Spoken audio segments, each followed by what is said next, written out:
la Diana Cazadora. En CEU, la rectoría lució de esta manera. El hemiciclo Juárez también se sumó. Y lo hizo también el antiguo palacio del ayuntamiento. Muchos edificios que brillaron de color naranja y que nos recuerdan que en este camino las mujeres no estamos solas. Pero no solo en la Ciudad de México, hubo estados como Tabasco, donde también se realizó el alumbrado del edificio de la Secretaría de Gobierno Estatal. Todos son símbolos de un compromiso permanente. No hay excusas. Hay que terminar con la violencia contra las mujeres. Y así iniciamos este espacio de noticias. Bienvenidas, bienvenidos. ¿Cómo estás, Elvira Angélica Rivera? Guadalupe, muy buenos días. Martes 26 de noviembre y recordar que seguimos ahora en 16 días de activismo. Bienvenidas y bienvenidos. Como siempre ya lo saben, lo más relevante aquí en nuestra pantalla, agradecemos a Jimena Raya, Magdalena Alejo, Lía Vadillo, son nuestras intérpretes en lengua de señas mexicana. Gracias por sus comentarios y por seguirnos en redes sociales. Nos pueden ver también en la página de 11 Noticias Digital. Y nos pueden seguir escuchar a través de Radio Instituto Politécnico Nacional. Estamos en el 95.7 de FM. Desde aquí les saludamos y también a quienes nos siguen más allá de las fronteras a través de nuestra señal internacional. Como todos los días, le invitamos a que nos comparta su opinión y también sus comentarios. Pueden utilizar el hashtag 11 Noticias. Ya sabemos que su participación, Elvira Angélica Rivera, es muy importante para nosotros y sus opiniones más. Así que la pregunta del día, ahí les va. Ante la remodelación del Aeropuerto Internacional de la Ciudad de México, ¿qué crees que debería mejorarse en la terminal aérea? Por supuesto, queremos escucharlas y escucharlos. Así es, Guadalupe, se están haciendo obras ahí en el Aeropuerto Internacional de la Ciudad de México. Compártanos su opinión, qué es lo que creen que podría mejorarse. Y también a través de X hacemos una pequeña encuesta. Ahí también pueden compartir sus opiniones a través de las respuestas que ya les hemos puesto para que ahí puedan contestarnos. Más adelante, por supuesto, todos sus comentarios les daremos lectura. Gracias de antemano por su participación y vámonos directo con los detalles. Porque a lo largo y ancho del país, calles, plazas, testigos en muchos momentos del dolor, de la ira, que han causado las distintas formas de violencias hacia las mujeres, también lucieron con una esperanza, un mejor futuro para cada una de nosotras, madres, abuelas, hijas, amigas, hermanas, todas y cada una con un solo sentir: eliminar, erradicar la violencia en contra de las mujeres. Nicteja Germán. Hermana, escucha, seguimos en la lucha.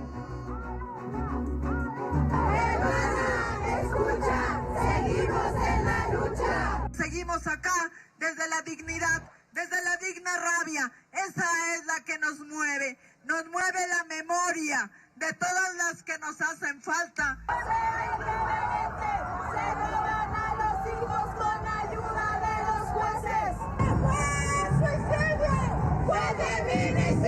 Como mujeres ni calladitas ni sumisas. Nos han manipulado, nos han hecho creer que nos quieren y por eso nos dominaron, pero no más. El día de mañana tendremos noticia de por lo menos 11 a 13 feminicidios a lo largo y ancho de este país. Ellas se volcaron a las calles, por las que hacen falta, por las que fueron golpeadas, por las que fueron discriminadas, por las que fueron acosadas, por las que guardan silencio, para exigir un alto a la violencia de género.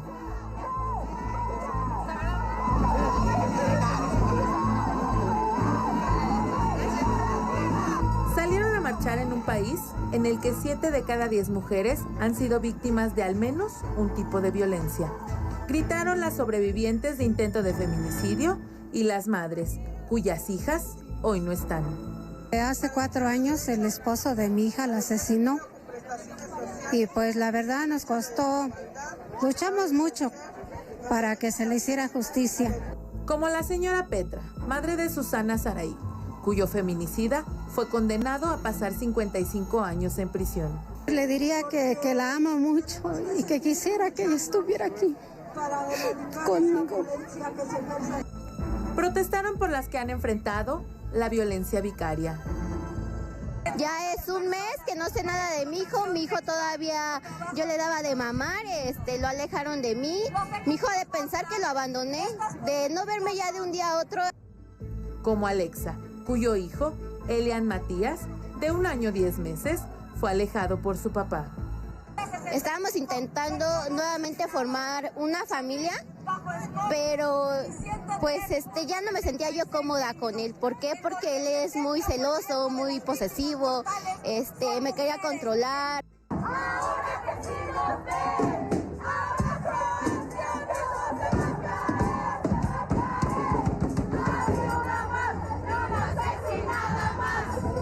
En la Ciudad de México, los cantos y consignas resonaron fuerte sobre Paseo de la Reforma. Ellas marcaron con sus dedos qué tipo de violencia han vivido. La psicológica, la más común en nuestro país. Al menos el 51% de las mujeres la ha padecido. La violencia sexual, que ha enfrentado el 50%. Y la física, que tiene una tasa de incidencia en México del 35%. La herida abierta por la violencia de género también se hizo visible en varias entidades de la República. En Puebla, decenas de mujeres salieron a las calles a exigir justicia por las que ya no están. En Morelos, colectivas feministas exigieron justicia para las 108 víctimas de feminicidio en esa entidad. En Monterrey, Nuevo León, colectivos feministas se manifestaron frente al Palacio de Gobierno.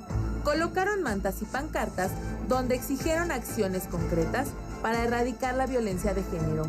En Guadalajara, estudiantes, a manera de protesta, leyeron en la Plaza de las Américas algunos casos documentados de violencia. Le colocó una almohada sobre la cara y le quitó la vida. En el sur, en Chiapas, las colectivas denunciaron los 33 feminicidios registrados en lo que va del año. Que las carpetas de nuestras hijas no queden impunes, porque nosotros, aunque nuestras hijas ya no estén, pero estamos nosotras las madres. 25N, día en que ellas demostraron una vez más que las mujeres existen porque resisten.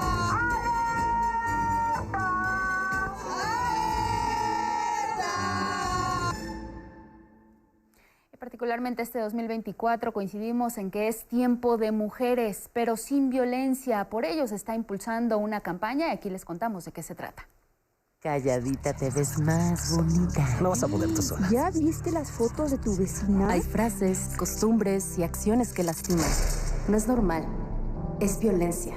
No es normal, es violencia.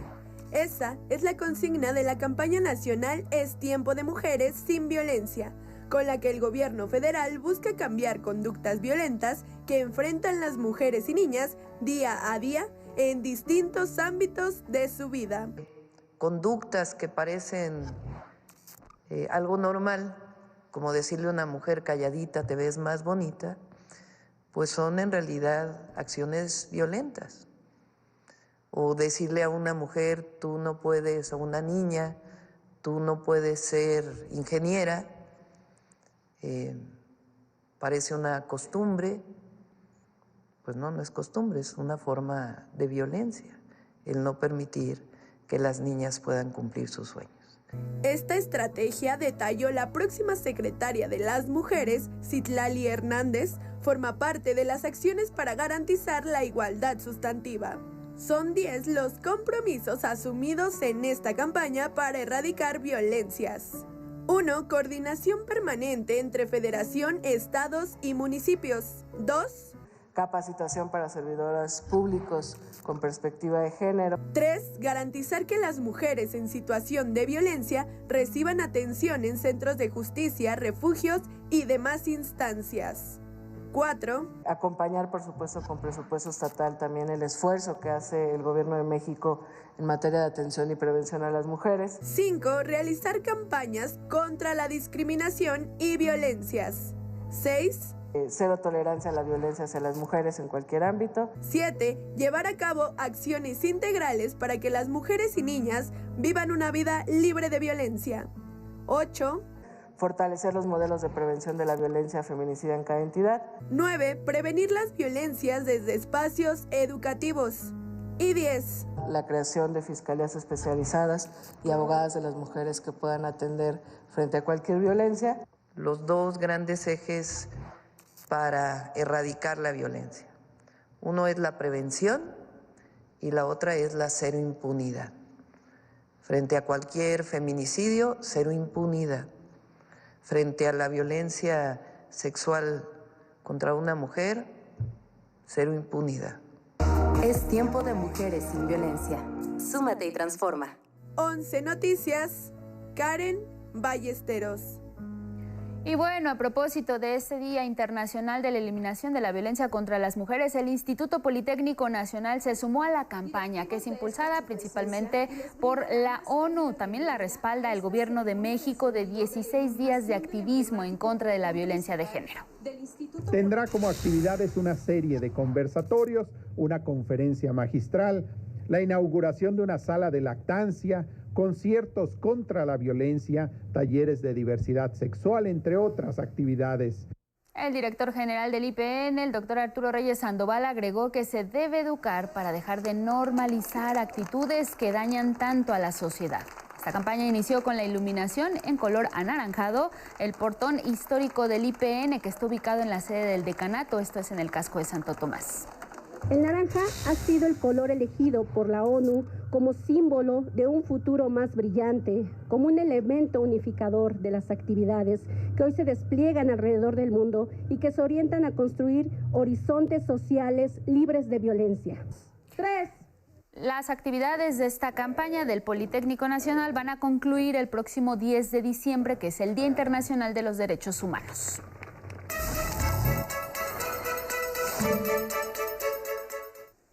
Y bueno, queremos saludar esta mañana para platicar precisamente del Instituto Politécnico Nacional y el violentómetro con la directora de la Unidad de Gestión de Género, Elizabeth Cabrera Chávez. Hola Elizabeth, ¿cómo estás? Muy buenos días, un gusto saludarte y verte. ¿Qué tal? Muchísimo gusto conocerte, Lupita, un honor estar en su programa. Platícanos, Elizabeth, ¿cómo surge el violentómetro? Muy interesante, el violentómetro surge en el año 2009, producto de una investigación que se desarrolla con el 10% de la comunidad estudiantil, a través de cual se analizan cómo es que se llevan a cabo estas dinámicas en las relaciones de pareja. Y del resultado obtenido, pues se tienen 30 manifestaciones de violencia, las cuales se pueden mostrar a través de una forma de regla, en la cual podemos ver desde violencia psicológica, violencia física y violencia sexual. Así es, mira, lo estamos mostrando en pantalla y precisamente lo que vemos es este tipo de regla que tiene 3 tonos diferentes. Vamos de un rojo, pasa después a un tono naranja, se va difuminando amarillo y un poco de tonos verdes. Y vamos a entrar, si te parece, Elizabeth, estas frases. Ten cuidado, la violencia aumentará. Ahí que podemos encontrar bromas hirientes, chantaje, mentiras, ignorar. ¿En qué etapa nos encontramos cuando hablamos de esto, de ten cuidado, la violencia aumentará? Sí, algo muy importante comentarte. A veces se ha llegado a confundir que el violentómetro mide la violencia, pero no es así. El violentómetro va a mostrar diferentes manifestaciones de violencia. Las que se encuentran en primer lugar son las de color verde. Es el bloque que presenta las expresiones de violencia psicológica y emocional. En el segundo lugar vamos a ver las de color amarillo, que son las de índole físico y patrimonial. Y en el último bloque se encuentran las de color rojo, que son expresiones de violencia sexual y aquellas que ponen en riesgo de manera inmediata la vida de las víctimas. Esto significa que podemos encontrarnos en cualquiera de estos 3 colores, en cualquiera de estas 3 modalidades de violencia, y todas son muy, muy importantes. Una violencia psicológica puede dar lugar hasta un intento de suicidio, por lo que es importante determinar la identificación, y justo ese es el objetivo del violentómetro, poder visibilizar estas manifestaciones de violencia para poner un alto. Las que muestran en color rojo son las que sí de manera inmediata ponen en riesgo la vida de las víctimas. Por ende, pues hay que acudir ante las instancias necesarias para denunciar. Ahora, Elizabeth, desde tu experiencia, desde lo que has escuchado, seguramente se han acercado a ti con algunos testimonios de cómo ubicar y cómo detectar estas distintas formas de violencia, porque estamos hablando que a veces podemos considerar una broma hiriente o que te apliquen la ley del hielo o, como dice el violentómetro, te descalifiquen, te ridiculicen como algo normal. ¿Por qué no tenemos que normalizar este tipo de actos y poner nuestra atención en que puede ser el inicio de una forma de violencia que vaya escalando hasta el punto rojo de la alerta de cometer un asesinato y privar de la vida a una mujer? Lamentablemente está normalizada la violencia y, como bien lo indicas, la ley del hielo, bromas hirientes, son el común denominador en las relaciones, no solamente de parejas, en las relaciones de trabajo, en la academia. Entonces, es tan importante el poder identificar que ya estamos hablando de violencia y, por ende, debemos de poner un alto, poner un freno para poder identificar: estoy viviendo violencia, tengo que poner una manifestación de inconformidad, no estoy de acuerdo con esto, y alejarte de aquella persona. En el caso de que tengamos una situación en la que continúen estas expresiones, se denuncia. Cualquiera de estas manifestaciones pueden denunciar. Es importantísimo porque de alguna forma el permitir estas conductas, el permitir estos comportamientos, y que se da muchísimo en el tema del amor romántico, en estas relaciones de pareja en las cuales es mi forma de conducirme, es mi forma de socializar, pero ya está generando un daño en la víctima, ya está generando una laceración que, insisto, puede dar lugar a un intento suicida, sobre todo en la cuestión de violencia psicológica, aquella que no se puede detectar tan fácilmente porque ha sido la forma en la que nos hemos conducido a lo largo del tiempo. Claro, ahora hay una parte en verde que ya la vimos en pantalla, dice: ten cuidado, la violencia aumentará. Y ahí lo que se describe o lo que se presenta como formas de violencia a las que debemos estar atentas las mujeres tienen que ver con los celos, con la culpa, con la descalificación que también se presenta, con ridiculizarte, con ofenderte, con humillarte, con intimidarte, incluso con amenazarte. En esta parte, ¿cómo se han ido sumando, digamos, estas categorías o estas formas de violencia? Ustedes han ido agregando, ¿cómo llegaron a clasificar estas frases, estas formas de dirigirse a las mujeres como una señal de alarma, como una señal de violencia? Sí, pues de hecho, este violentómetro lamentablemente ha ido incrementando la violencia, han surgido nuevas manifestaciones. Y por ello es que a partir del 2021 sufre una modificación, la cual es necesaria y tiene que ver con los cambios legislativos de nuestro país, la necesidad de visibilizar otras expresiones de violencia, como lo es la actualización a través de la violencia digital, que se incorpora en la sextorsión, acechar, stalkear, difundir contenido íntimo sin consentimiento por medios digitales, y también se incorpora lo que es antes era homicidio, ahora ya con el término de feminicidio. Estas expresiones de violencia se van incorporando porque, insisto, lamentablemente la violencia, al ir incrementando, pues se generan nuevas manifestaciones. Todas son muy importantes, siempre lo hemos manifestado, en todas siempre es un ojo, una alerta. Aquí está sucediendo algo que antes permitía, pero que ahora no debe de ser permisible. ¿Dónde consultamos el violentómetro, Elizabeth? Sí, a través de la página de la Unidad de Género IPN, ahí es nuestra página institucional, en materiales pueden incluso descargar este violentómetro, tiene 3 modalidades: separador, regla y banner. Y bueno, lo importante, como dices, es una vez que tengamos el violentómetro a la mano, lo veamos como nuestra herramienta con la que podemos detectar violencia y sobre todo no quedarnos calladas, alzar la voz y presentar una denuncia. Es correcto. Afortunadamente existen muchas instancias que pueden llevar a cabo diversas acciones, incluso atención psicológica, asesoría jurídica, y importante la denuncia. Gracias, Elizabeth. Gracias, abrazo. Pausa. Gracias.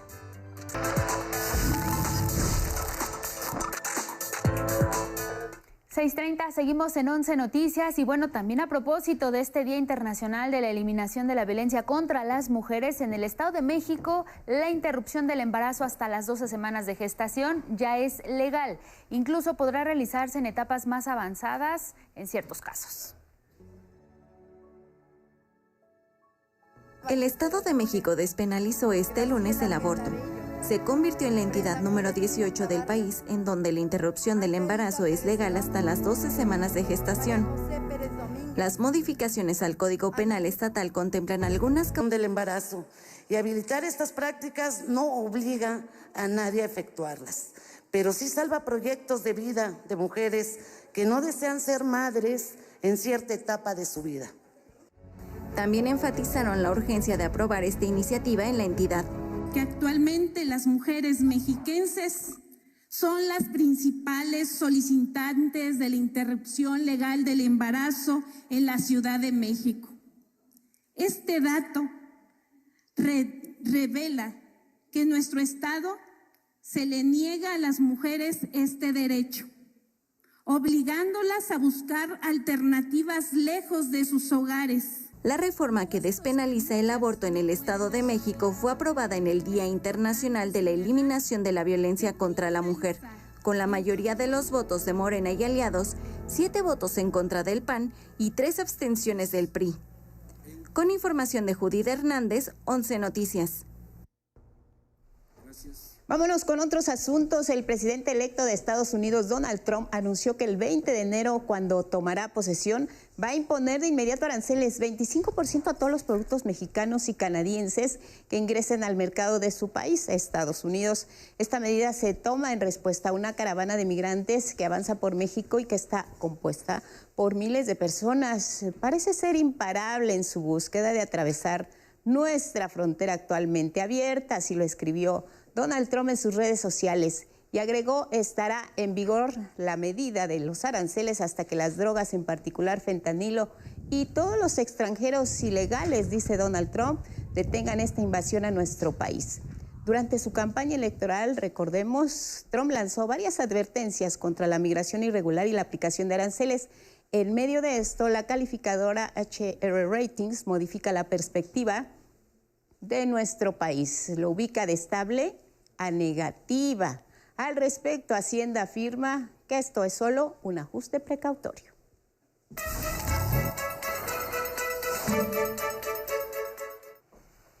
Y precisamente para poder entender un poco más esta amenaza que está lanzando el presidente electo de Estados Unidos, Donald Trump, pues agradecemos la comunicación con la directora de la revista Fortuna, Claudia Villegas, para hablar sobre este tema. Claudia, buenos días, bienvenida y gracias por el enlace.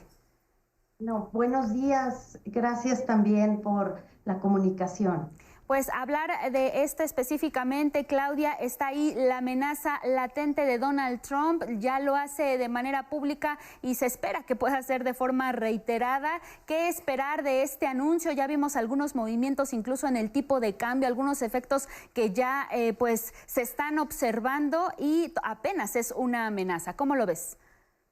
Sí, es una escalada en la retórica del presidente Donald Trump que llevó al tipo de cambio a niveles de 20.70. Hoy está atemperando la debilidad que mostró el peso frente al dólar en niveles de 20.40, pero sin duda se espera que durante las próximas horas siga aumentando la volatilidad, no solamente en los mercados financieros y cambiarios mexicanos, sino también en los mercados estadounidenses, en donde además se espera una escalada de lo que ha llamado el presidente Donald Trump eficiencia gubernamental, en la que espera reducir el gasto del gobierno vinculado con sus proveedores del sector militar, farmacéutico, de salud por al menos 500,000 millones de dólares. Allá en Estados Unidos, las opiniones respecto a este anuncio, él dice que va a firmar a partir del primer minuto que tome posesión como presidente de Estados Unidos una orden ejecutiva que lo lleve a imponer un arancel a México y a Canadá de 25% a todos los productos que ingresan. El comercio entre México y Estados Unidos ha llegado a más de 700,000 millones de dólares y México desde hace casi 2 años se ha convertido en el principal proveedor de manufacturas para Estados Unidos, por lo que en este momento la sola amenaza de estos aranceles que, como les decía, en Estados Unidos las opiniones están divididas, porque mientras algunos piensan que podría ayudar para que se reflote la industria nacional y la proveeduría, otros piensan que sería de verdad un balazo en el pie de muchas empresas que dependen de la manufactura, pero también de la mano de obra que llega no solo desde México, sino de otros países del mundo. Ahora bien, Claudia Villegas, Donald Trump continuamente justifica este tipo de medidas para decir que va a combatir la migración ilegal o frenar el tráfico de drogas, particularmente del fentanilo. También pues hace referencia al trabajo que debería de estar haciendo México para frenar el ingreso de sustancias ilícitas a su país. ¿Qué es lo que debería de hacer México? ¿Cómo debería de prepararse, Claudia?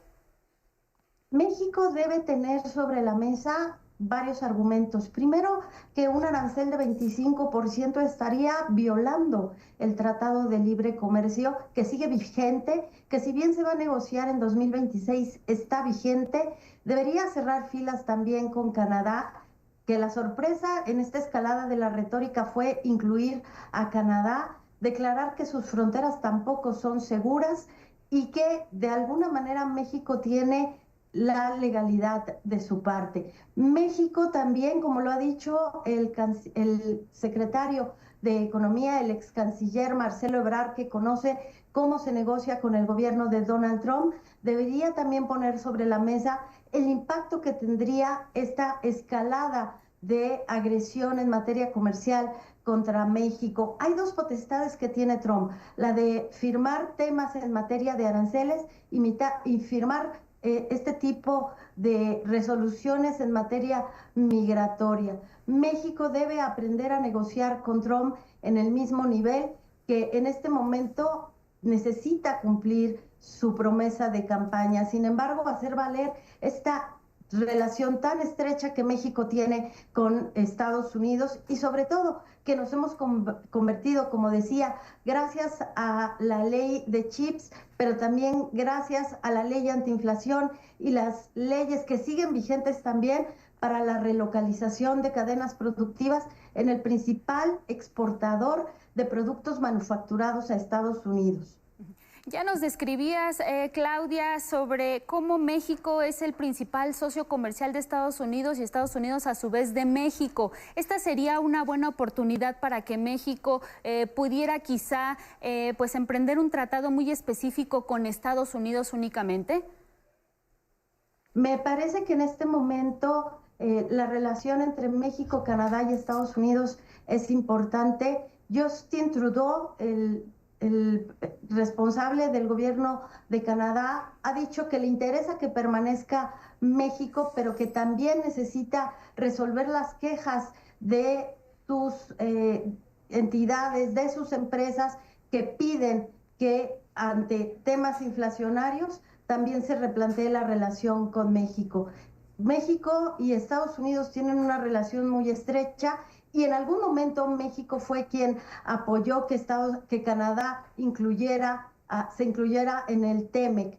Quizás en este momento, como bien dices, se necesitaría replantear cuáles son las fortalezas que tiene México frente a Estados Unidos y prepararse primero para saber cuáles son los aranceles en materia de productos que le afectarían a Estados Unidos. México también tiene que estar listo porque lamentablemente tenemos más del 80% de nuestro comercio con Estados Unidos. Nuestro sector manufacturero depende en gran medida de la relación con Estados Unidos. No estaría de más que México también se preparara para incrementar su comercio con otros países. Somos el país con mayor número de tratados comerciales y es algo para lo cual también podría México estar listo.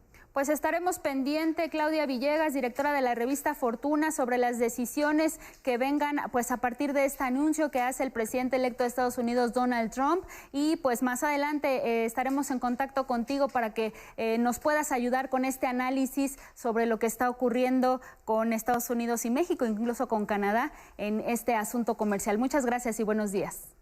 Muy buenos días y atenta. Muchísimas gracias. Gracias a Claudia Villegas, directora de la revista Fortuna. Y bueno, en otros asuntos, la presidenta Claudia Sheinbaum reconoció la labor de millones de migrantes mexicanas y mexicanos allá en Estados Unidos y también en Canadá. Dijo que demostrará al próximo gobierno que va a encabezar Donald Trump, así como a funcionarios de Canadá, los aportes de nuestras paisanas y paisanos. Vamos a demostrarle con datos muy claros, con fuentes precisas, al gobierno de Estados Unidos y algunos del gobierno de Canadá o de los gobiernos locales, todo lo que aportan las y los mexicanos en Estados Unidos. Lo que aportan al consumo, lo que aportan al trabajo, lo que aportan en impuestos, cómo realizan trabajos de primer orden, cómo contribuyen a la economía de Estados Unidos. En la conferencia matutina de este lunes también defendió al TEMEC como un mecanismo comercial que complementa las economías de la región. Cómo el tratado complementa y fortalece la economía de Norteamérica y que no es un asunto de competencia entre nosotros, sino al revés, de complemento para fortalecer nuestras economías frente a la competencia a otras zonas del mundo, y cómo eso tiene que ser parte de una política también hacia el sur. Por lo pronto, Donald Trump se sigue despojando de causas judiciales en su contra. El fiscal especial Jack Smith solicitó cerrar el caso penal contra él por su presunta conspiración para alterar los resultados de las elecciones de 2020 cuando perdió frente a Joe Biden.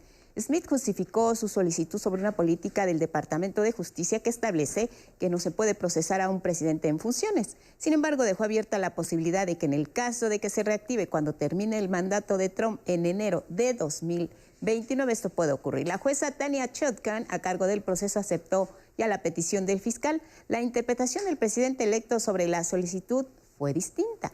Donald Trump asegura que este y otros casos que enfrentó en los últimos meses nunca debieron presentarse porque no tenían sustento y estaban fuera de la ley.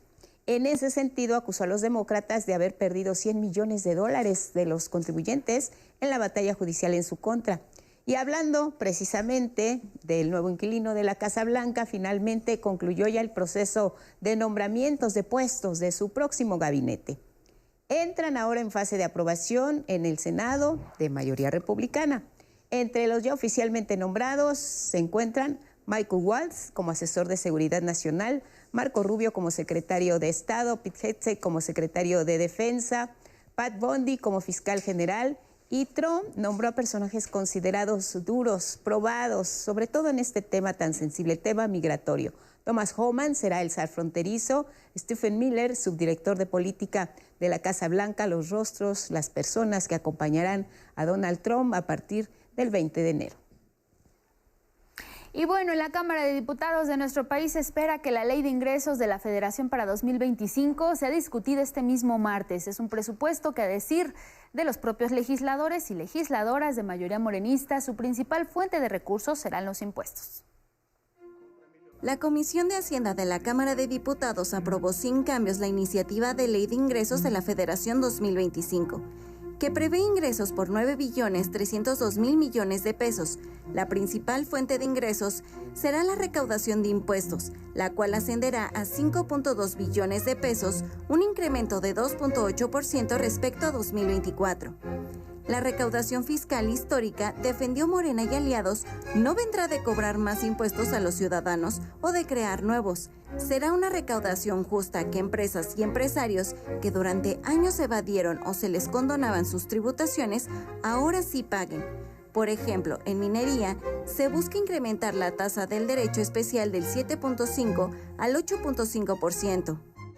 De las empresas que más dinero generan son de los hombres más ricos de este país y tienen desechos a los municipios o los estados donde normalmente extraen los materiales. Entonces, qué bueno que hoy se considera que puedan tener tasas mayores y que esto vaya a compensar o mitigar el daño que luego generan en medio ambiente. También se propone, entre otros ajustes, aumentar la cuota de derechos relacionados con los servicios migratorios a pasajeros de vuelos internacionales y que el 60% de los ingresos por explotación de aeropuertos federales se destinen a la Secretaría de la Defensa Nacional y 40% a la Secretaría de Marina. La oposición calificó como terrorismo fiscal el plan del gobierno federal de una mayor recaudación de impuestos. Lo que hoy se somete a nuestra consideración es una política de acoso, abuso y terrorismo en contra de los contribuyentes. De lo contrario, ¿por qué se asume que los ingresos crecerán más del doble que la economía? Durante la discusión, el diputado José Narro de Morena reconoció los grandes proyectos de infraestructura que se construyeron en el sexenio pasado y que, aun cuando se permitió un techo de deuda para realizarlos, vinieron con un gran crecimiento económico en el país, por lo cual, dijo, este gobierno debe seguir esa ruta. Que México aprovechara de mejor manera esta nueva etapa de crecimiento económico que tiene grandes posibilidades por todo este tema de que México se ha convertido en uno de los principales centros de inversión, de la inversión externa directa en nuestro país y de la instalación de nuevas empresas de todo el mundo que están viendo como México un país atractivo para la inversión. El diputado del PAN, Federico Doring, consideró que el gobierno federal no tuvo un diálogo con la oposición dentro de esta comisión y solo se dedicaron 5 minutos a un proyecto que involucra 9 billones de pesos. Esta comisión se instaló en el mes de octubre y el gobierno de la República no tuvo el decoro, la estatura, el oficio político, el interés sobre todo, de tener un diálogo con la comisión antes de que remitiese el paquete económico. A ninguno de nosotros. Sí lo tuvo la presidencia de la comisión, lo puso. El diputado del Partido del Trabajo, Reginaldo Sandoval, les recordó que durante el periodo neoliberal el proyecto de ingresos de la Federación se aprobaba por unanimidad, por los moches que se entregaban a todos los diputados. ¿Por qué? Pues porque estamos con visiones totalmente diferentes. Cuando se llegó a consenso fue cuando gobernó Acción Nacional y estaba en la Secretaría de Hacienda Cánster. Él se sacó por consenso ley de ingresos y ley y presupuesto de egresos. ¿Por qué sucedía? Pues porque había el concepto de los etiquetados, era muy sencillo. En ese entonces se repartieron 150,000 millones en esta Cámara, se etiquetaron por los diputados. El dictamen fue avalado con 22 votos a favor de Morena, Verde, Partido del Trabajo y Movimiento Ciudadano, y con 10 votos en contra del PAN y el PRI, y se envió a la mesa directiva para que se incluya en la sesión del Pleno este martes. Con información de Axel Meneses, 11 Noticias. Vámonos con otras cosas. La Fiscalía General de la República informó que fueron vinculados a proceso 2 exfuncionarios del Sistema de Administración Tributaria del SAT por atentar contra el fisco federal durante el gobierno de Enrique Peña Nieto. Esto y más en las breves económicas. Vinculan a proceso a exfuncionarios del SAT. La Procuraduría General de la República informó que 2 altos exfuncionarios públicos del SAT fueron vinculados a proceso por atentar contra el fisco federal por un monto aproximado de 172 millones de pesos. Los funcionarios del gobierno de Enrique Peña Nieto, Leopoldo Carrillo Guerrín, ex administrador general de Auditoría Fiscal Federal, y Rubén Durán Miranda, ex administrador central de Análisis Técnico Fiscal, serán procesados por probable comisión de los delitos contra la administración pública, uso de documento falso y ejercicio ilícito del servicio público. El INEGI informó que este lunes, en 2023, se alcanzó un máximo histórico en el valor económico del trabajo no remunerado que los miembros del hogar destinan a las labores domésticas y de cuidados en México. Estas labores reportaron un monto de 8.4 billones de pesos, lo que equivale a 26.3% del PIB del total de la economía. En la cuenta satélite del trabajo no remunerado en los hogares, se indica que la edición anterior, correspondiente a 2022, el valor tuvo un monto de 7.2 billones de pesos. En promedio, las mujeres aportaron a su hogar el equivalente a 86,971 pesos anuales por el trabajo no remunerado en labores domésticas y de cuidados que realizaron durante el 2023. La producción de manufactura se mantiene estable. De acuerdo con el indicador mensual oportuno de la actividad manufacturera, en octubre se presentó un avance de 0.2% con relación a septiembre. El índice se ubicó en 110 puntos, lo que significa un crecimiento de 10% con respecto a 2018. 11 Noticias. Bueno, vamos con otros temas, y es que con cifras históricas, este domingo terminó el plazo para el registro de los aspirantes a participar en la elección de jueces, juezas, ministros, ministras, magistradas y magistrados del Poder Judicial. Más de 49,000 personas se inscribieron a los comités de evaluación de los 3 poderes de la Unión. En el Poder Ejecutivo se anotaron 18,447 personas. En el del Legislativo, 27,146 aspirantes. Y en el Poder Judicial fueron 3,805 los registros que se recibieron, una cantidad menor a la que se había estimado. En la conferencia de prensa matutina de este lunes, el coordinador general de Política y Gobierno de la Presidencia de México, Arturo Saldívar, explicó los detalles del proceso. El ministro en retiro destacó la participación que hubo a través del micrositio habilitado para este tema, con la inscripción de 480 personas que aspiran a ser ministras o ministros de la Suprema Corte de Justicia. En el caso del Poder Legislativo se destacó la amplia participación en la página, que también fue habilitada, por lo que se tuvieron que abrir 3 direcciones de correos electrónicos como vía alterna de registro, a través de los cuales se recibieron más de 15,000 registros adicionales.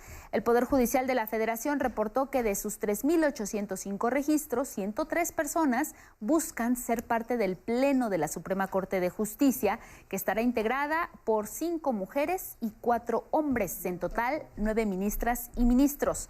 Estos comités van a verificar que cada uno de los aspirantes cumplan los requisitos constitucionales y legales de elegibilidad, y el 15 de diciembre se van a dar a conocer los perfiles. Posteriormente, en enero de 2025, se va a determinar la idoneidad de los postulados para después pasar al proceso de insaculación. La secretaria de Gobernación, Rosa Isela Rodríguez, afirmó que no habrá prórroga para la elección de personas juzgadoras que está planteada para llevarse a cabo el próximo 1 de junio. Al asistir a las reuniones con la Junta de Coordinación Política de la Cámara de Diputados, así respondió a la petición del INE. No hay prórroga.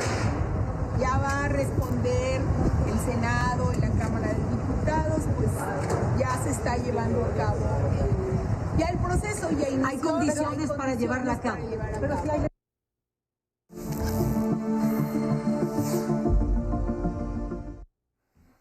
Es momento de hablar de temas culturales, y ya está con nosotros, como esta semana nos lo ha prometido, Saraí Campech. Bienvenida, Saraí, buenos días. ¿Qué tal, Angie, Lupita? Pues en entrevista con Canal 11, la secretaria de Cultura, Claudia Curiel de Icaza, nos habló sobre lo que se espera para el próximo año en materia cultural, los proyectos, los apoyos a jóvenes creadores, el presupuesto. ¿Cómo pintan los proyectos culturales para el próximo año? Ni reducciones y sí un incremento de apoyos a creadores, aseguró en entrevista con 11 Noticias Claudia Curiel de Icaza, titular de la Secretaría de Cultura Federal. Y es que el presupuesto 2025 contempla, entre otras cosas, la conclusión de proyectos como el de Chapultepec y el Tren Maya. Entonces no se va a quedar inconcluso Chapultepec, no se va a quedar sin operación Chapultepec, los artistas no se van a quedar sin respaldo, y más bien hay que reorientar prioridades, y ahora es un tema de estudiantes, de formación, de infraestructura y de trabajo también a nivel nacional en otro tipo de incidencia, como puede ser la educación y la iniciación artística a través de la SEP en educación media superior y en educación básica, armonizado con lo que estamos haciendo desde acá, lo cual es pues una política muy interesante, que hace mucho tiempo no sucede de esa manera, donde la cultura tenga esta fuerza de transformación. Con estas medidas, el próximo año en materia cultural será un año de atención a esas nuevas generaciones de creadores que durante décadas se enfrentaron a poca cabida en el ramo laboral. Llevan más de 40 años donde no han tenido este trabajo profundo. Equipamiento, instrumentos, insumos que requieren los alumnos para su formación y también para la misma planta docente. Hay muchos casos donde necesitamos reforzar ciertas currículas y la idea es volver y fortalecer la educación. Vamos a regresar después de la pausa con más de cultura. Que requieren los alumnos para su formación y también para la misma planta docente. Hay muchos casos donde necesitamos reforzar ciertas currículas y la idea es volver y fortalecer la educación artística. Curiel de Icaza también garantizó que los apoyos a creadores profesionales e independientes están asegurados. Los apoyos a la creación se mantienen en un buen momento. Vamos a seguir fortaleciendo, por supuesto, una vez inaugurado Chapultepec, que fue una infraestructura y una inversión muy grande, pues ¿cuál es el siguiente paso? Atender la operación, incluir a los sectores culturales, que haya programación diversa, que tenga que ver mucho con, sí, programación desde el INVAL, pero también desde los espacios y sectores independientes y desde los jóvenes de las escuelas de educación artística que no tenían los espacios. Es de destacar el diálogo y encuentro que se busca fomentar entre las comunidades artísticas, estudiantes y egresados, quienes habitualmente trabajan de manera individual. Los apoyos por lo general es para crear, pero nos falta impulsar la circulación de todo lo que creamos para que pueda itinerar también a los estados, los mismos jóvenes sean parte de todo esto y no separar a los estudiantes de las compañías o de los beneficiarios de ciertas convocatorias. ¿Cómo los podemos integrar también en ese perfil? Otro de los puntos será generar encuentros para que las y los jóvenes también se unan a programas punteros como Semilleros Creativos y Original, proyectos en los cuales, asegura la secretaria de Cultura, tienen mucho que aportar. Al final, los números del ramo 48 en materia cultural aún no se definen, por lo que desde la Secretaría de Cultura confían en las reasignaciones que hará la Cámara de Diputados en el presupuesto, entre estas, los recursos que se reduzcan a los órganos autónomos serán redireccionados a varios proyectos culturales. Mientras tanto, se sigue escuchando y sumando propuestas porque, así como se dice que sin maíz no hay país, sin cultura tampoco. 11 Noticias, Saray Campeche. Ahora los queremos invitar a que disfruten del séptimo arte. Se trata del proyecto Cinema Tepito en la Galería José María Velasco, que cada semana organiza tremendas proyecciones. Pedro Joaquín es actor. Debutó en cine en 2019 en cintas como Guachicoleros y Chicuarotes, pero también es comerciante en el barrio de Tepito. Colaboró el año pasado en la exhibición del Festival de Cine de Barrio, que tuvo su sede en esta colonia y abrió la oportunidad de establecer un espacio de exhibición de cine permanente. Nos dimos cuenta justamente que faltaba un espacio de exhibición de cine aquí en Tepito. El festival es un festival de carácter itinerante, entonces pues este año se van a la GAM. Entonces nosotros nos quedamos un poco con la inquietud de seguir exhibiendo películas y entonces fue que decidí acercarme a la Galería José María Velasco. Así surgió el proyecto Cinema Tepito, un programa que semanalmente exhibe una cinta en compañía de sus realizadores. Estamos invitando a los directores y a los protagonistas de las películas y documentales que estamos exhibiendo, y la forma en la que vamos a estar trabajando va a ser a través de ciclos de cine temáticos. Cinema Tepito abre la perspectiva de lo que se ofrece en esta zona de la ciudad en cuanto al séptimo arte. Tepito durante años ha sido la meca de distribución de cine en sus calles. Sin embargo, mucha gente cree que solamente se distribuye cine comercial, ¿no? Cine hollywoodense, pero también hay personas que en las calles de Tepito que exhiben este tipo de cine, ¿no? El cine de autor. Cada semana hay proyecciones de Cinema Tepito en la Galería José María Velasco. La cartelera disponible en redes sociales. Con información de Mauricio Romo, 11 Noticias. La información cultural.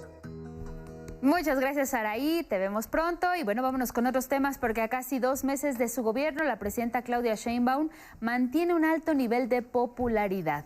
Una encuesta publicada este lunes por el periódico El Universal revela que el 74% de mexicanas y mexicanos aprueba la gestión de la primera mandataria en la historia de nuestro país. Además, el 56% de las personas que se identifican con algún partido político de oposición también avala el desempeño de Sheinbaum Pardo. Esta encuesta también señala que casi el 80% de los jóvenes reconocen el trabajo de la presidenta. En tanto, al balance general apunta que más de la mitad de mexicanas y mexicanos, el 53%, cree que el país va por buen camino con la actual administración. La jefa del Ejecutivo Federal habló de este tema en su conferencia matutina. Para que vean si la gente está de acuerdo con la elección al Poder Judicial. Para todos los que dicen que hay autoritarismo, falsa democracia. ¿Qué más? Represora, vicepresidenta. Aprobación presidencial, 74%. Reprobación presidencial, 12%. Y vámonos con el Plan Nacional Hídrico, porque un grupo de 50 empresarios ya firmaron este acuerdo por el derecho humano al agua y sustentabilidad, en el que entre los principales compromisos está devolver, imagínense, 126 millones de metros cúbicos de agua que fueron acaparados por estas empresas durante años. Empresarios de diversos sectores se comprometieron a regresar 126 millones de metros cúbicos de agua tras años de acaparamiento, producto de concesiones otorgadas en sexenios pasados. Esto luego de la firma del Acuerdo Nacional por el Derecho Humano al Agua y la Sustentabilidad, encabezado por la presidenta Claudia Sheinbaum, donde participaron las y los 32 gobernadores, así como empresarios y representantes de la sociedad civil. ¿Qué nos une? El reconocimiento del agua como un bien nacional, como un recurso natural, el agua no como una mercancía, sino como un derecho, en donde nos debe permitir que cada mexicano y mexicana tenga acceso al agua potable de calidad, con suficiencia.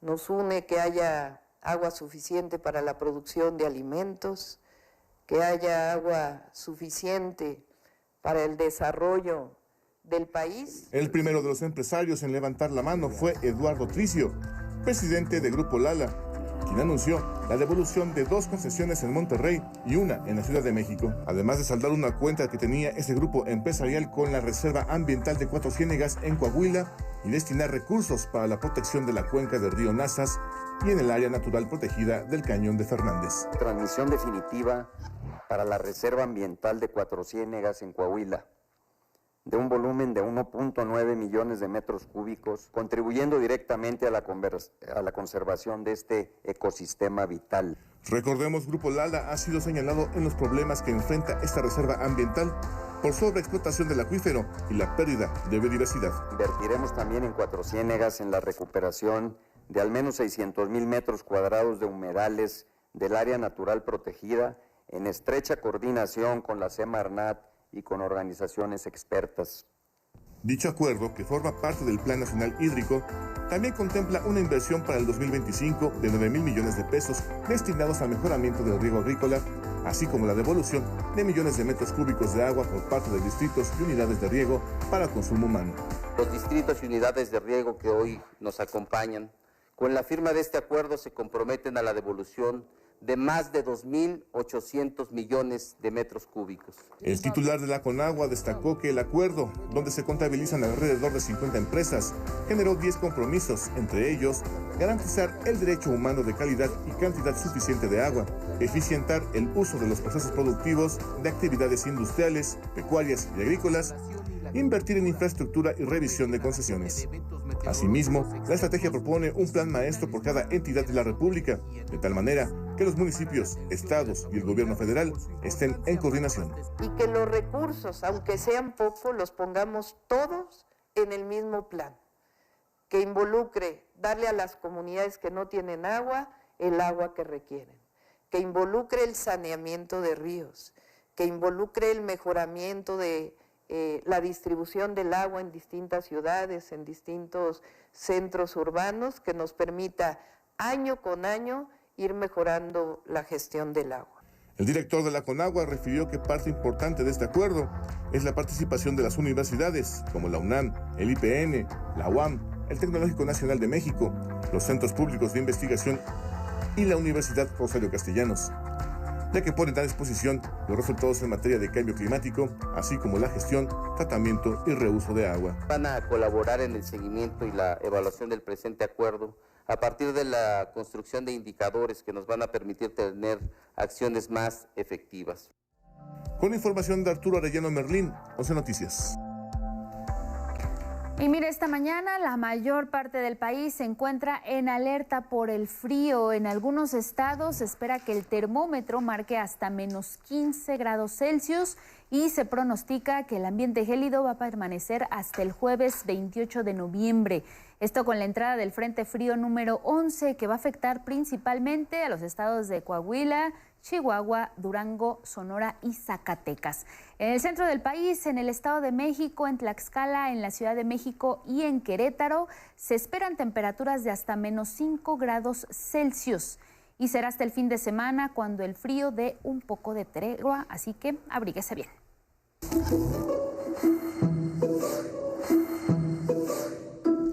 Y más detalles sobre el estado del tiempo. Bienvenida, Itzel Gómez Gurrola. Buenos días. Lupita, Angie, ¿qué tal? Muy buenos días. Así es, esta temporada invernal será muy lenta y más fría.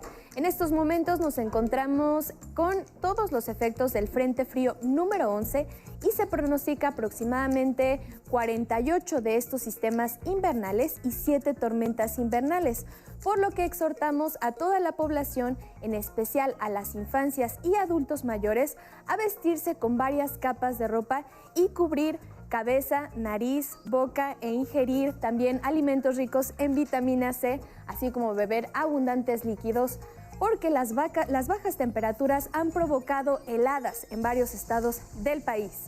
En el municipio El Porvenir, en Chiapas, ayer registraron temperaturas de 3 grados bajo cero. Usuarios en redes sociales compartieron el congelamiento del agua del río. Ayer en La Rosilla, Durango, la temperatura mínima fue de 9 grados bajo cero.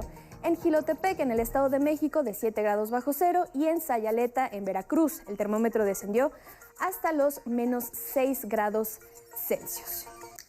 Y bueno, como le comenté, el 11º Frente Frío se extiende sobre el norte y el noroeste del país, que además de provocar el descenso de las temperaturas, también habrá rachas de viento intensas en esas dos regiones. También una circulación anticiclónica mantendrá cielos despejados y muy bajo potencial de lluvias. Finalmente, canales de baja presión en interacción con toda la humedad del Océano Pacífico, el Golfo de México y el Mar Caribe ocasionarán lluvias y chubascos en el sur, así como en la península de Yucatán. Y bueno, vamos ahora a nuestro pronóstico regional. Iniciamos al sureste. Allá tendrán chubascos en Veracruz, Oaxaca, Chiapas, Tabasco y lloverá de manera aislada en Guerrero. Vamos ahora al norte, donde hará bastante viento, habrán rachas de viento de hasta 80 kilómetros por hora en el Istmo y el Golfo de Tehuantepec, así como olas de 3 metros de altura en las costas. También en las sierras de Veracruz y Oaxaca nuevamente caerán heladas, las temperaturas mínimas serán de menos 5 grados Celsius. Vamos a la península de Yucatán, tendrán chubascos en Quintana Roo y lluvias aisladas en Campeche y Yucatán. Predominará el cielo nublado durante todo el día y la tarde será cálida, así como el viento será fuerte en las costas de esta región. Al noroeste amanecen con neblinas densas y heladas en las sierras de Baja California y Sonora. Durante la tarde podrían llegar a los 40 grados en Sonora y Sinaloa y el viento será fuerte en Baja California y Sonora. A quienes nos sintonizan desde Chihuahua y Durango, abríguense muy bien. En las sierras nuevamente se pronostican temperaturas mínimas de 10 grados bajo cero. El frente frío, como le hemos mencionado, el número 11, provocará vientos fuertes en Chihuahua, Coahuila, Nuevo León y Tamaulipas. Al occidente, el ambiente matutino es gélido en las sierras de Jalisco y Michoacán y solamente lloverá de forma aislada en Michoacán. Durante la tarde, el ambiente será muy caluroso en las costas y viento potente en toda la región. Y al centro del país continuará también el ambiente gélido con heladas, densos bancos de niebla en las sierras de Guanajuato, Querétaro, Hidalgo, Tlaxcala, Puebla, así como las zonas altas del Valle de México. Este martes no lloverá y la temperatura máxima para la capital del país será de 25 grados y la mínima de 5 grados Celsius. Y le recordamos nuestra vía de contacto, @11 Noticias TV en la cuenta de X. Mándenos sus dudas o comentarios sobre el tiempo y el clima para que le atendamos en este espacio. Hasta aquí la información meteorológica. Angie, Lupita.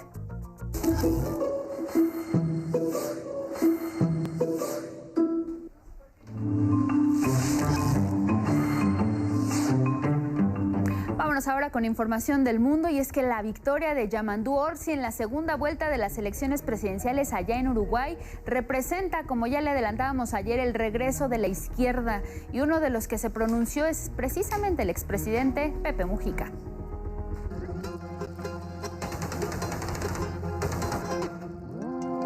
Voy a ser el presidente que construya una sociedad más integrada, un país más integrado. Yamandu Orsi, heredero político de José Mujica, ganó la segunda vuelta de las elecciones presidenciales en Uruguay. En su campaña, el candidato del Frente Amplio impulsó la propuesta de privilegiar el crecimiento económico con inclusión social, innovación, desarrollo tecnológico y eficiencia de la gestión pública. Recibió casi el 50% de los votos frente al 45.8% del centroderechista Álvaro Delgado, candidato oficialista de los partidos Nacional y Colorado.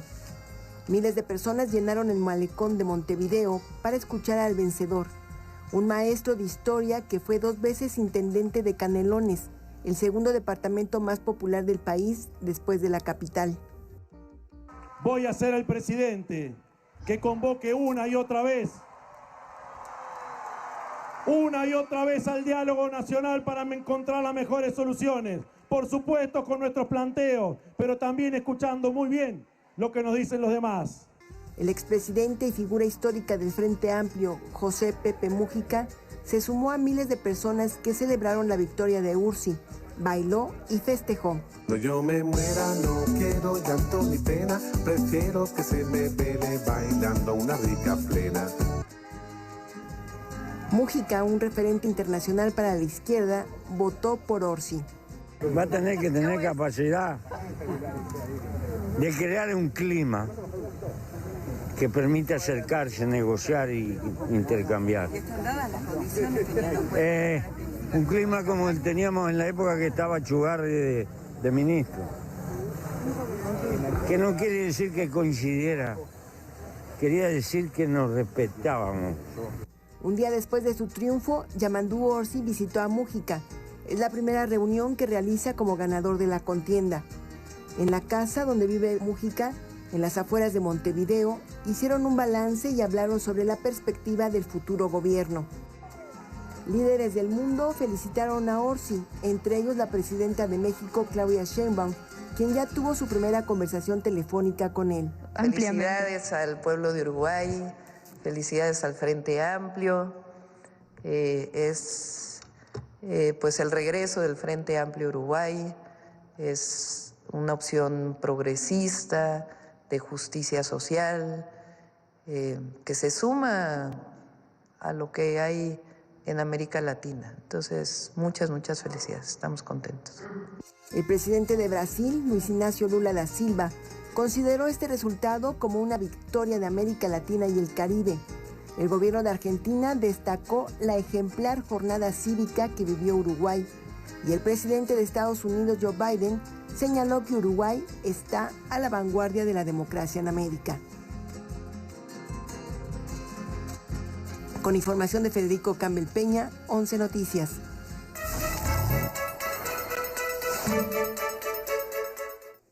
¿Y cómo se vive este triunfo de la coalición de izquierda Frente Amplio en Uruguay? Muchas gracias por la comunicación esta mañana directamente del coordinador de informativos de Canal 12 allá en Uruguay, Leandro Gómez. Un gusto verte y saludarte. Buenos días. Hola Guadalupe, buenos días para todo México. Cuéntanos cuál es este significado que tiene el regreso de la coalición de izquierda Frente Amplio, cómo se ha tomado, cómo lo reciben con este 48% de los votos a su favor, Leandro. Bueno, fue una elección muy disputada hasta último momento. Realmente las encuestas avisoraban un final muy reñido.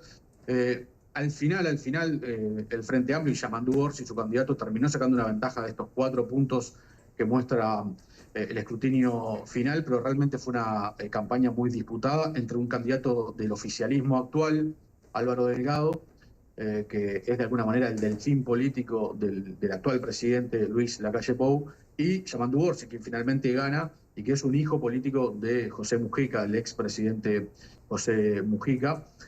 Una coalición de centro-derecha que está hoy en el gobierno, enfrentado a una coalición de izquierda como es el Frente Amplio. El Frente Amplio gobernó 15 años en Uruguay, entre el año 2000 y el 2015, perdió la elección en 2014, digamos, a partir de 2015 asumió el gobierno esta coalición de centro-derecha y ahora retorna al poder el Frente Amplio, en una elección que ha tenido varias particularidades, porque el actual gobierno tiene unos niveles de aprobación realmente muy altos, una aprobación de gestión que ronda el 50%, es decir, hay una conformidad muy alta con el gobierno actual. A pesar de eso, el oficialismo no pudo mantener el poder en esta elección y pierde, nuevamente con la izquierda. ¿Qué falló con el oficialismo para que perdiera cuando nos hablas de estas coincidencias y de estos niveles de aprobación? Bueno, esa es una de las grandes preguntas que todos los analistas están intentando determinar en estos momentos. El Frente Amplio, la izquierda en Uruguay, es un partido político muy poderoso, que tiene además muchos vasos comunicantes con organizaciones de trabajadores, con organizaciones sociales, tiene mucha presencia en la sociedad y eso evidentemente lo tiene a su favor en cuanto a poderío político. La coalición que está actualmente en el gobierno es una coalición nueva que está conformada por 4 partidos, 2 de los cuales son los partidos históricos de Uruguay, partidos que tienen 180 años de vida, y que recién se está conformando como coalición política para gobernar. Gobernó estos 5 años, pero no tiene la historia y el peso que tiene el Frente Amplio, y seguramente eso le pesó a la hora de poder repetir un gobierno. Y por otro lado, el actual presidente Lacalle Pou tiene esos niveles de aprobación muy altos, pero seguramente parte de ese éxito no pudo trasladarlo a su candidato, Álvaro Delgado, quien logró capitalizar parte de ese éxito porque tuvo una buena votación, pero no le dio para ganar la elección. Y por lo tanto el Frente Amplio, con un candidato como Yamandu Orsi, que es un candidato que se dedicó en su campaña política a decir que no va a hacer grandes cambios, es decir, Orsi interpretó que la sociedad está conforme con el actual gobierno, entonces no dijo voy a hacer grandes cambios, dijo que básicamente va a darle la impronta de su partido, de un partido de izquierda, pero no va a hacer grandes reformas estructurales a lo que actualmente implementa el gobierno del presidente Lacalle Pou. Y en ese sentido, Leandro Gómez, ¿qué es o cuál es el país que está recibiendo Yamandu Orsi a partir de lo que va a dejar quienes se quedan atrás, que no ganaron las elecciones bajo estas circunstancias que nos comentas? Bueno, Uruguay, al igual que todo el planeta, sufrió al principio del actual periodo de gobierno la pandemia. Eso generó un parate de la economía, además de la crisis sanitaria evidente, pero el gobierno tuvo un muy buen manejo de esa pandemia y eso le valió al presidente Lacalle Pou altos niveles de aprobación. A partir de ese momento la economía comenzó a recuperarse, se recuperó el empleo, se recuperó el salario, que ya está por niveles por encima previos a la pandemia. La economía está muy ordenada. La inflación, que es que ha sido un problema en Uruguay de las últimas décadas, ha sido controlada y está en niveles de 5%, es decir, niveles muy bajos para el Uruguay. Es decir, Yamandu Orsi va a recibir un país con la economía ordenada, pero con 2 grandes problemas que todos los candidatos en esta elección reconocieron y que tienen como prioridad, y que el propio Orsi ayer dijo que van a ser su prioridad. Uno es la pobreza y fundamentalmente la pobreza infantil. Uruguay tiene niveles de pobreza del orden del 7%, pero dentro de los niños y los adolescentes la pobreza asciende a 25%. Es decir, Uruguay tiene una concentración de pobreza entre los niños y los adolescentes muy alta, mucho más alta que el nivel general de la población, y ese es un gran problema del Uruguay actual y que preocupa mucho a todos los partidos políticos, y ya se está hablando de un gran acuerdo nacional de todos los partidos, incluso los que perdieron, para desarrollar políticas para apuntalar el tema de la pobreza infantil. Y el otro problema es la seguridad. Este gobierno ha hecho bastante por la seguridad, ha controlado los índices, pero en cuanto a los homicidios, el crecimiento ha venido siendo constante, y este es otro de los grandes problemas del Uruguay, sobre todo homicidios vinculados al narcotráfico, al microtráfico. Uruguay es un país que habitualmente es un país bastante tranquilo en cuanto a estos aspectos. Digamos, quizás en México escuchan esto y se imaginan un panorama similar al que existe en algunas regiones de México. No lo es así, digamos, en Uruguay no hay bandas organizadas de narcotráfico instaladas y cárteles, pero sí es un país de tránsito de droga hacia Europa. El puerto de Montevideo, de la capital, es un puerto de salida de droga, y esto ha hecho que el narcotráfico cada vez tome más poder en el territorio, y hay mucho delito, mucho crimen, mucho homicidio vinculado al narcotráfico y a la venta de drogas, y esta es otra de las grandes preocupaciones que tiene el Uruguay hoy. Claro, la figura de José Mujica, expresidente, que lo veíamos muy contento celebrar este triunfo de la izquierda nuevamente allá en Uruguay, ¿qué tanto pesó en el resultado electoral y qué tanto su posibilidad de hablar de un candidato negociador es lo que se esperaría ahora con la nueva gestión?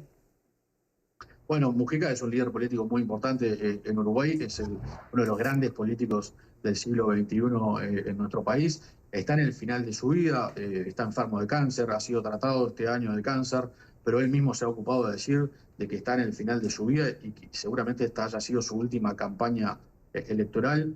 Tuvo pocas aspiraciones porque está bastante tiempo en su casa, digamos, no tiene capacidad física para salir, pero de todas maneras dio entrevistas, salió, participó de algunas actividades públicas, y evidentemente su apoyo fue muy importante para Yamandu Orsi.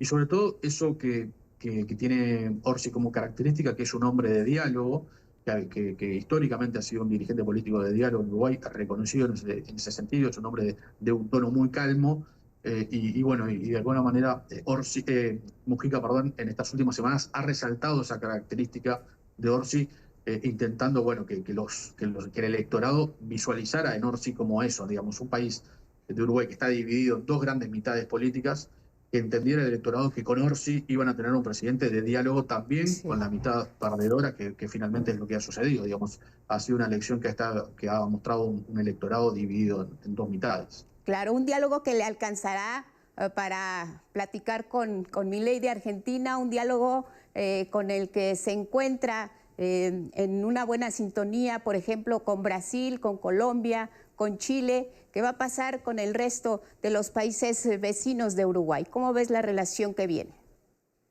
Bueno, Orsi ha dicho con claridad que Uruguay va a tener muy buenas relaciones de Estado a Estado, sobre todo con los dos grandes vecinos y socios que tiene Uruguay, que son Brasil y Argentina. Uruguay es un país muy, muy pequeño, rodeado de dos grandes países en cuanto a territorio, en cuanto a población y en cuanto a economía, como son Brasil y Argentina. Entonces, Uruguay siempre ha mantenido una buena relación con sus dos vecinos.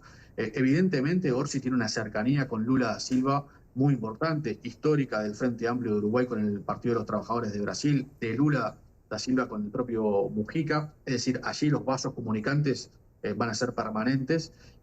Y con Argentina, bueno, es más una incógnita porque el gobierno de Milei tiene un sello muy, muy particular, con esa postura ultraliberal que tiene Milei, que está mucho más alejado ideológicamente del Frente Amplio y de Yamandu Orsi, pero de todas maneras Orsi ha insistido en que va a tener muy buena relación con los dos países vecinos. Pues seguiremos en comunicación. Leandro Gómez, nos has dado un panorama de lo que se espera del nuevo gobierno de Yamandu Orsi, ahora que el Frente de Coalición de Izquierda regresa al poder. Muchas gracias, saludos por allá, gracias. Gracias, Guadalupe. Gracias, un abrazo a nuestro colega de Uruguay del Canal 12, el coordinador de informativos Leandro Gómez, con este panorama sobre el resultado electoral allá en Uruguay. Y vámonos con otros asuntos. A nivel mundial, grupos defensores de derechos de las mujeres y organismos como Naciones Unidas brindaron datos que registran la fuerte presencia global de la violencia hacia la mujer. Y es que de acuerdo con ONU, 140 mujeres y niñas mueren cada día a manos de su pareja o de un familiar cercano, de tal manera que el hogar se sigue considerando el lugar más peligroso para las mujeres. América Central y África son las regiones con más presencia de este fenómeno a nivel mundial.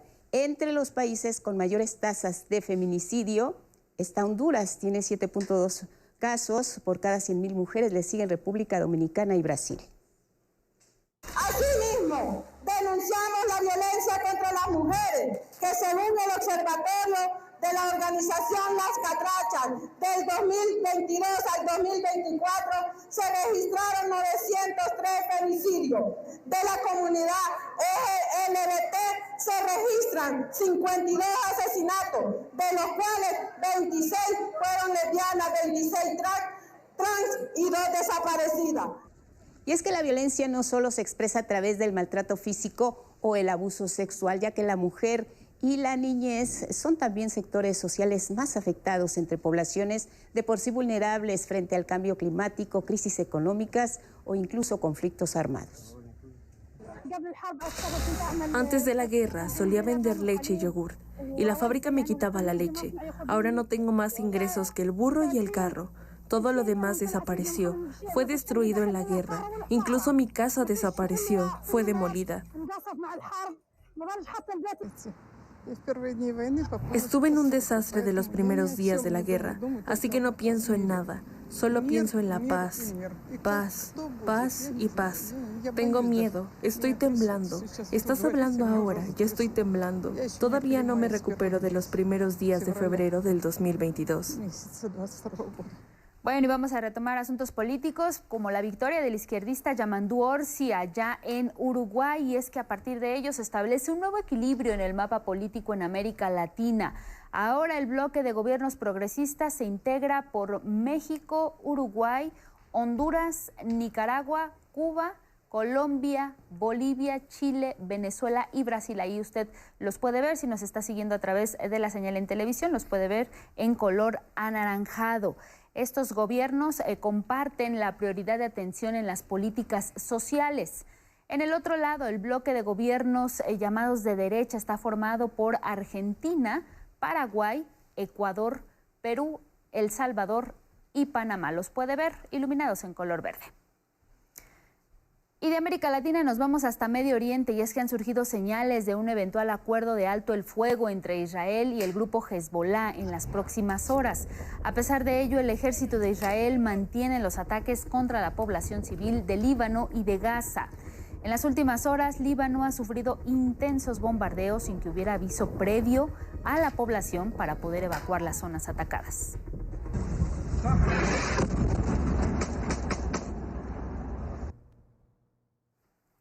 El posible acuerdo de alto el fuego difundido por algunos medios contempla 3 etapas a cumplirse en unos meses. Una de ellas, una tregua seguida del repliegue de Hezbollah al norte del río Litani, que se ubica a unos 30 kilómetros al norte de la frontera común. La segunda, la retirada total de las tropas israelíes al sur del Líbano.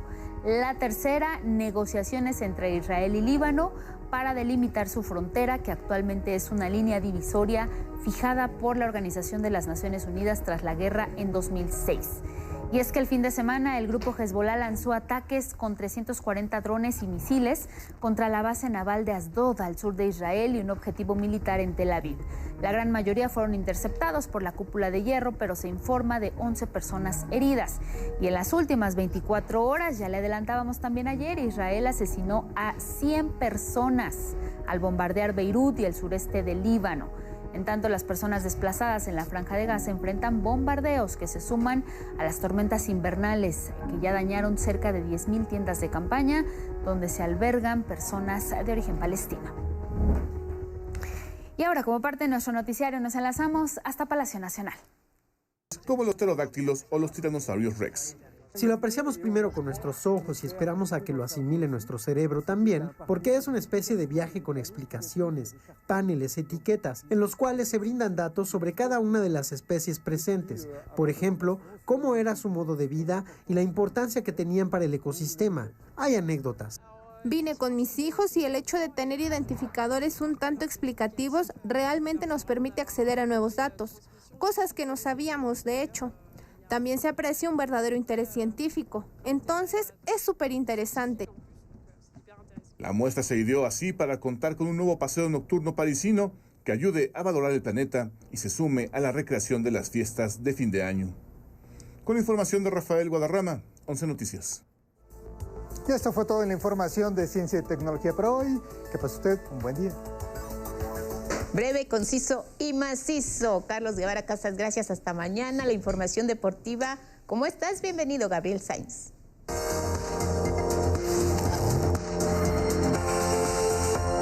¿Qué tal, Lupita? Muy buenos días a nuestro auditorio. Vamos con la información deportiva. Las Rayadas vencieron 3-2 a Tigres femenil y tras un marcador de 3-3 global, lograron derrotar a las Amazonas en una ronda de penales para lograr el bicampeonato del torneo Apertura 2024 de la Liga MX. Esta es la información.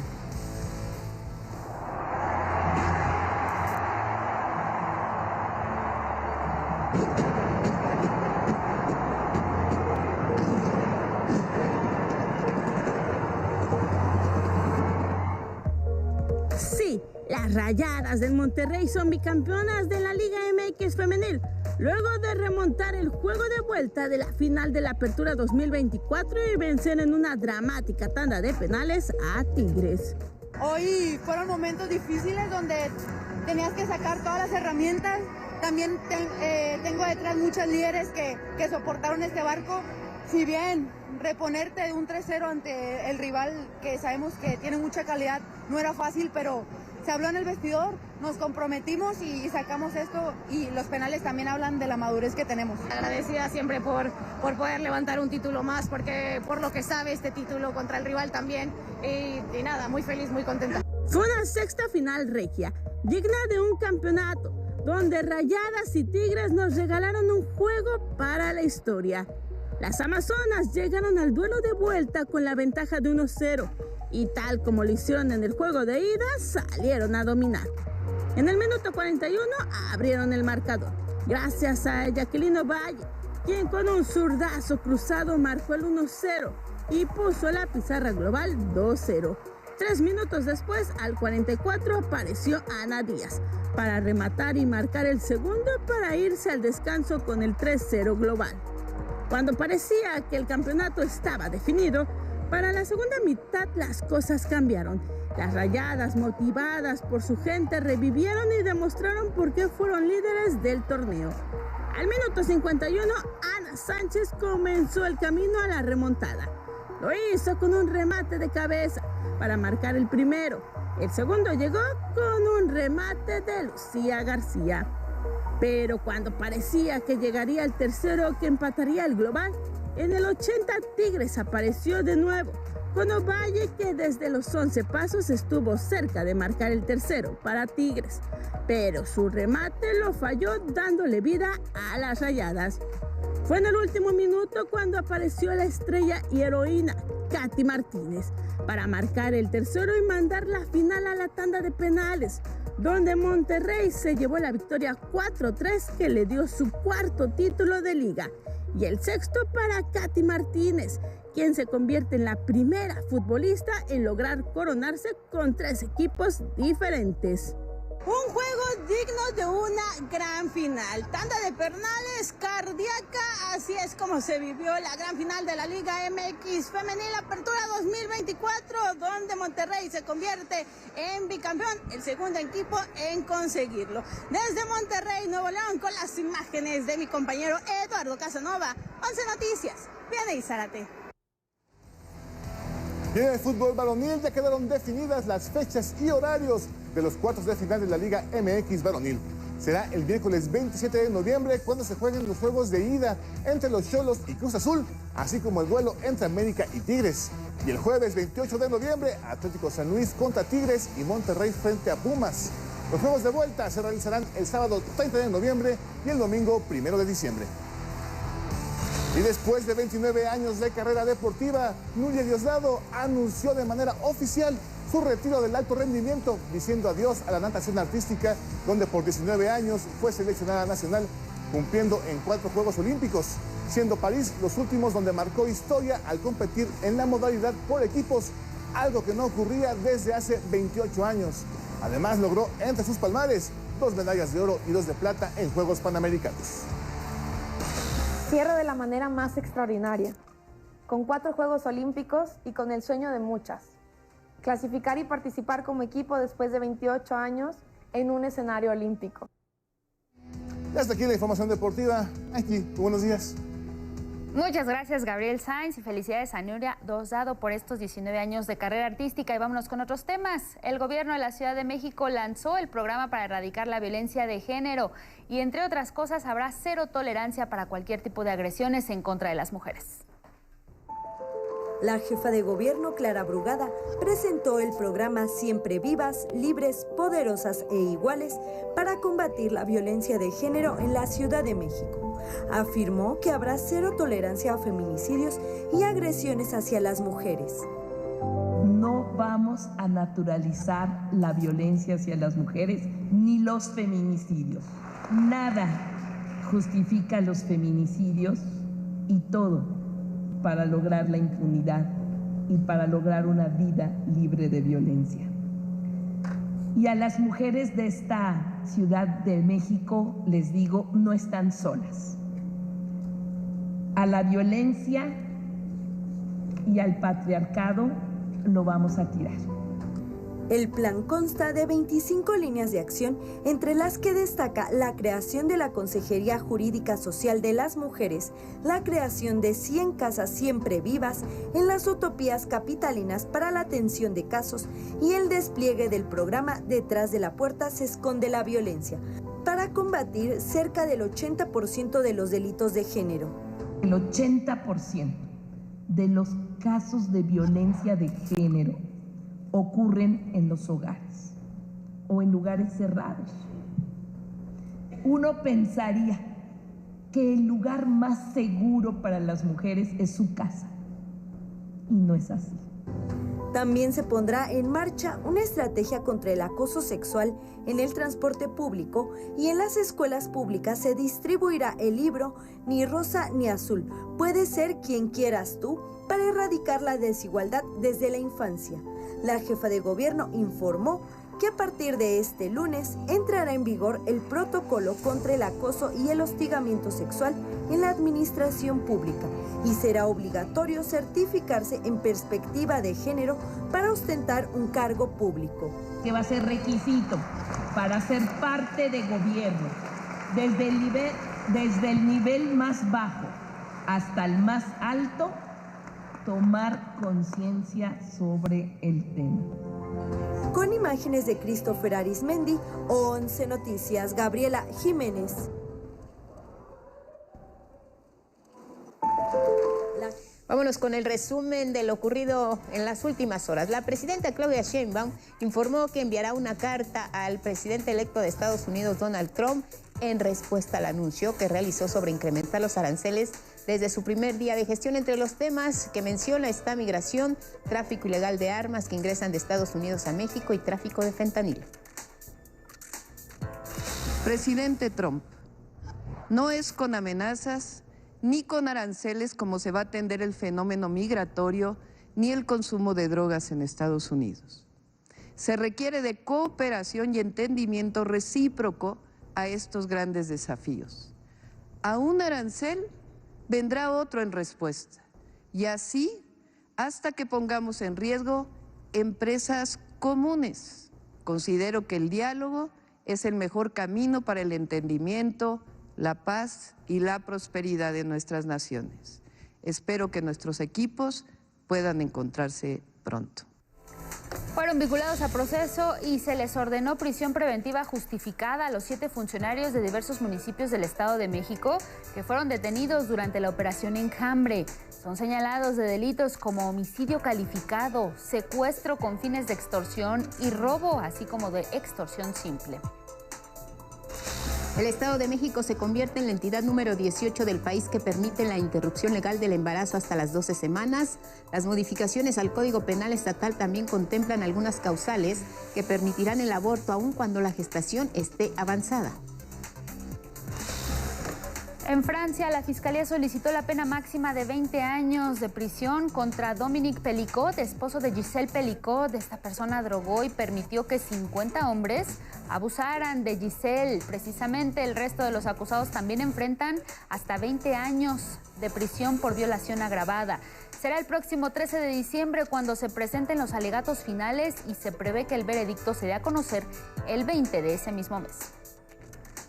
Y bueno, entonces ahora vamos a conocer las respuestas a la pregunta que les hicimos al inicio de este espacio informativo y previamente en nuestras redes sociales. Ante la remodelación en el Aeropuerto Internacional de la Ciudad de México, ¿qué consideran que se debería mejorar en las terminales aéreas? Katia Duarte nos dice, los accesos, a veces hay que recorrer todo el aeropuerto o subir escaleras con el equipaje para llegar hasta las salas de abordar. Gracias, Katia, por tu respuesta. Vamos a ver lo que nos dijo Luis Osvaldo Figueroa. Debería de conectar la línea 1 del metro con el aeropuerto. Para los usuarios que viajan en metro, por supuesto que sería de gran ayuda. Edgar Cafetero lo que nos escribe es, el trato es muy feo, lo podrían mejorar capacitando al personal. Viole González nos escribe, el personal que atiende también coincide con el anterior, acceso a las diferentes salas, disminuir los costos de los taxis. Todo un tema, el servicio de transporte público, taxis ahí afuera del aeropuerto. Daniel Cortés, regular los precios de los negocios de alimentos y taxis. También viajamos el pueblo. Adrián Rodríguez lo que escribió y respondió a nuestra pregunta, los baños, las áreas comunes y las de espera. Y ahora le vamos a compartir cuáles fueron los resultados a través de X a esta misma pregunta, pero ahí les planteamos 4 posibilidades de respuesta. Una de ellas era la prioridad, la terminal 1, y tuvo el 22% de las respuestas totales. La prioridad que fuera la terminal 2 y fue el 14.8%. El 29.6% consideró que la infraestructura en general y un 33.3% el servicio externo, quizá los taxis. Ahí están sus respuestas y muchas gracias por haber participado. Mañana les planteamos una nueva pregunta. Así es, muchas gracias por su participación. Estén pendientes del día de mañana. En las próximas horas, hoy por la tarde, les hacemos la nueva pregunta. Gracias, Elvira Angélica Rivera. Guadalupe, a ti muy buen día. Nos vamos, gracias a Karen Ken y a Robert por el vestuario, a que nos siguieron también en radio. Buenos días, hasta mañana.